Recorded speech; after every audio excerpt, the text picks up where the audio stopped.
તમે ઘરેથી ભાગો કે તમારા બોસ પાસેથી છૂટી લ્યો, પણ આવી મેગી એકવાર બનાવીને પહાડોમાં જઈને ખાઓ તો શું કે મારા ઘરે જાવ મેગી જોઈને તમને લાગતું જ હશે કે આ બે ક્યાંક નવરા થઈને નીકળી ગયા લાગે. એ બાજુ જવું દીધું જવાનું છે બાંડીએ બેલી. કાલે આપણે બનાવી હતી ભેળ ને આજ બનાવવાની છે મેગી. કોને દિલો ચોટીલાથી ફૂલ તૈયારી કરીને આવ્યા હતા, મેગી ને તપેલું ને શાકભાજી ને બધું લઈને આવ્યા હતા. પ્રકાશભાઈ કઈક અલગ જ લઈને આવ્યા. શું લઈને આવ્યા? જંગલમાં ખોવાઈ જાવી એટલે સિટી. પછી આ છે મેડિકલ કિટ. જો કાંઈ અત્યારથી લાગી જાય તો આનાથી. તો હવે બાંડિયા બેલી પહોંચવા આવી ગયા છે. તમે જોઈ લ્યો કે માંડવ ઇલાકો આખો ચાલુ થઈ ગયો છે. આપણે બાંડિયા બેલી દાદાના દર્શન કરવા પહોંચી ગયા છીએ. થોડીક જ વારમાં દાદાના દર્શન કરીને પછી મેગીનો પ્રોગ્રામ આખો તમને બતાવી.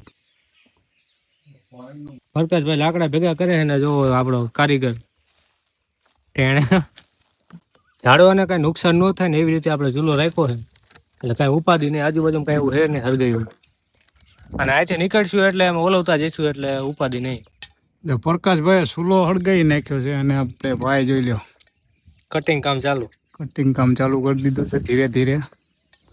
ને લોકેશન ચારે બાજુનું જો આ લોકેશનની મેગી ફૂલ મજા આવે છે ને એમાં થોડોક ઝીણો ઝીણો વરસાદ આવી જાય. બાકી મોટી હોટલની મેગી એની પાસે ટૂંકી પડે કે નહીં? ટૂંકી પડે લાગે છે હવે અમારે તેણે લારી નાખવી પડશે મેગીની ફૂલ બાપા.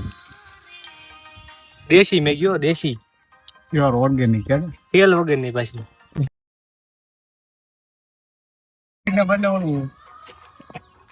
ફાઇનલી મેગી તૈયાર થઈ ગઈ છે ને લીલું કોથમીર નાખવાનું ચાલુ કરી દીધું છે. આનાથી મેગીનો ટેસ્ટ થોડોક અલગ જ આવે ભાઈ.